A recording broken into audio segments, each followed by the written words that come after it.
Bienvenue. Cette vidéo est présentée par www.comprendrelislam.com. Quid de la Jahiliya, période pré-islamique dite d'ignorance. Du temps de la Jahiliya, dit-on, on enterrait les nouveau-nés filles vivants. On associait à Allah le Dieu unique, des idoles au pouvoir maléfique.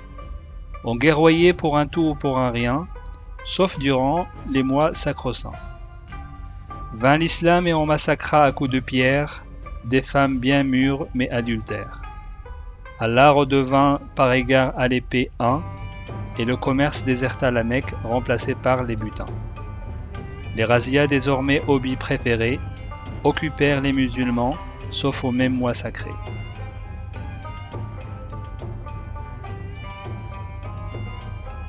Volte-face.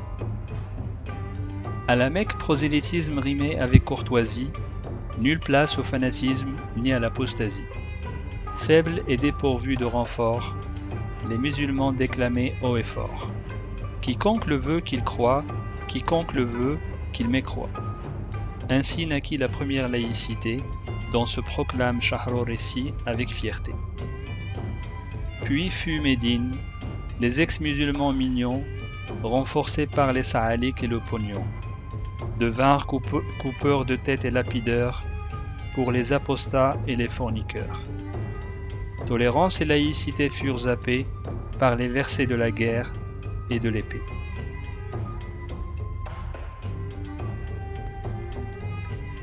La conquête de la Mecque. Le retour à la Mecque fut triomphant, sans qu'on dégainât l'épée tranchant.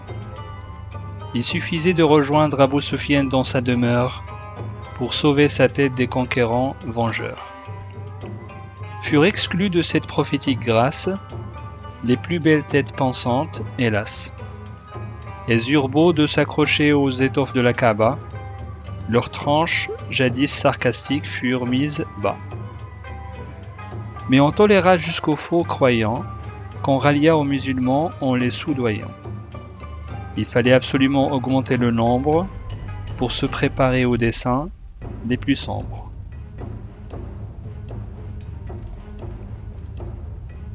Retour à Médine. Contre toute attente et après la conquête de la Mecque, le prophète revint à Médine et en fit sa capitale politique. Les razzias décuplèrent de cadence et on afflua en l'islam de partout et en abondance. Surtout qu'en plus des alléchants butins, les viols des sabayas mariés se promulgua via un verset divin. Le nombre des juifs de Médine fut en baisse revue après le massacre de Banu Qurayda et d'autres tribus. Soudain, le prophète mourut, empoisonné, dit-on, sciemment, laissant dans le flou l'État islamique sans successeur ni testament.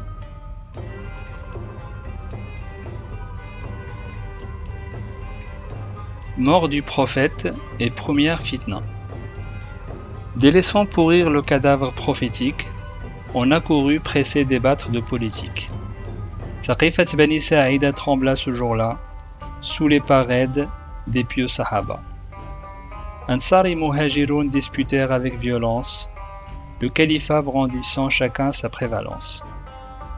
Mais le duo Abu Bakr-Omar, cyniquement adroit, piqua le morceau aux dupes médinois. Élu premier calife par la ruse, Abu Bakr commet une première intruse.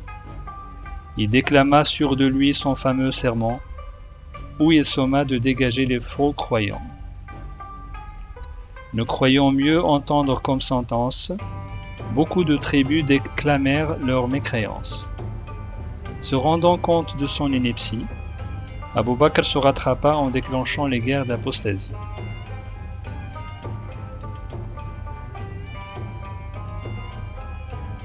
Les guerres d'apostasie. Nulle contrainte en religion, c'est du pipeau. Grâce donc à l'épée dissuasive, l'islam échappa à une éclipse décisive.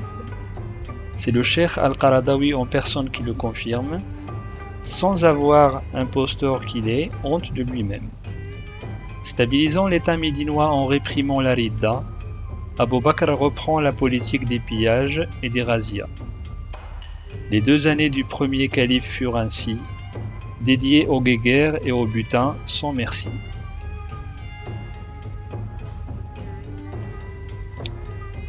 Omar, le deuxième calife, aux élans misogyno-ségrégatifs. Désigné comme successeur par Abu Bakr, son défunt acolyte, Omar ibn Khattab devint le deuxième calife d'origine quraishite. Omar le Sagace sera à l'islamisme, plus que ce que fut saint Paul au christianisme. En 10 ans, il codifia le dogme et agrandit l'empire islamique, au détriment des Byzantins et des Perses devenus anémiques.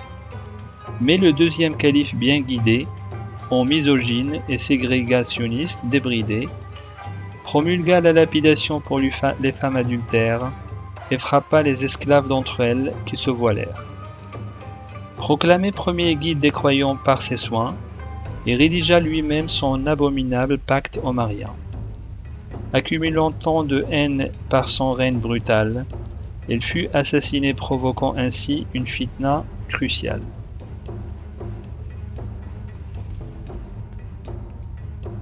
Uthman, le calife pas bien guidé que ça. Agonisant suite aux 6 coups assassins infligés par Abu Lu'lu'an l'Abyssin, Omar désigna 5 compagnons prophétiquement adulés pour élire parmi eux son successeur dans les plus brefs délais. On procéda comme d'habitude aux manigances et dérobades pour écarter Ali le Hachimide et élire Othman l'Omeyyade. Le règne bien guidé du double gendre du prophète fut le plus long et le plus malhonnête. Noyé dans le népotisme et la corruption, il eut quand même sa part de réalisation. C'est au 3e calife qu'on doit la Vulgate othmanienne et l'arrivée malencontreuse de l'islam sur nos côtes nord-africaines. Mais son Coran bâclé et son régime mal aimé finirent par le perdre à jamais. Une fatale insurrection engendra son assassinat, ouvrant ainsi la voie à une énième fitna.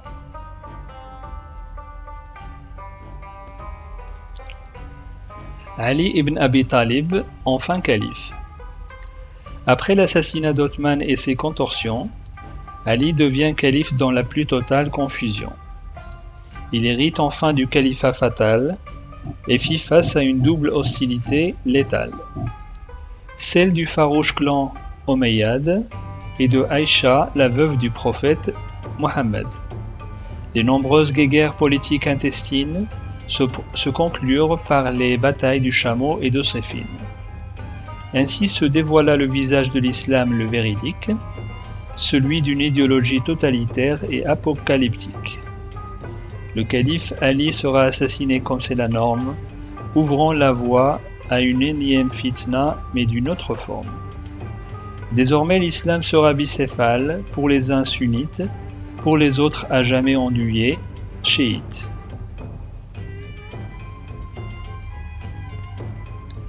L'épilogue. C'est à son fruit qu'on reconnaît un arbre. Après la période de la révélation sanguinairement prophétique, et celle des califes bien guidés fort chaotiques, dont les 3/4 furent mis à mort, pour diverses injustices ou à tort, l'État islamique de l'arbitraire s'installa 14 siècles durant, allant sur les traces du prophète et de ses glorieux compagnons. Les guerres et les tueries atroces continuèrent de fait, n'épargnant ni ses propres parents ni le petit-fils du prophète. En ceci, les dynasties régnantes se suivirent en se ressemblant, depuis les Omeyyades jusqu'aux Ottomans. À part les quelques brèves éclaircies civilisationnelles, œuvres de savants éclairés pour la plupart non confessionnels. L'élargissement de l'empire islamique fut le mot d'ordre, au détriment de pays lointains sans miséricorde. Ils annexèrent dans le feu et le sang nos terres, et déportèrent vers leur contrée des milliers de vierges impubères. Les harems des califes en reçurent les plus belles, en don d'Allah le tout généreux, le clément et l'éternel. Le reste se vendit sur les marchés populaires, en esclaves du sexe et en boniches à tout faire. Daesh, Al-Qaïda, Boko Haram et d'autres qui ne cessent de naître ne font aujourd'hui que ce que firent leurs glorieux ancêtres. Comme dit le dicton avec justesse et sans trop de palabres, c'est à son fruit qu'on reconnaît un arbre.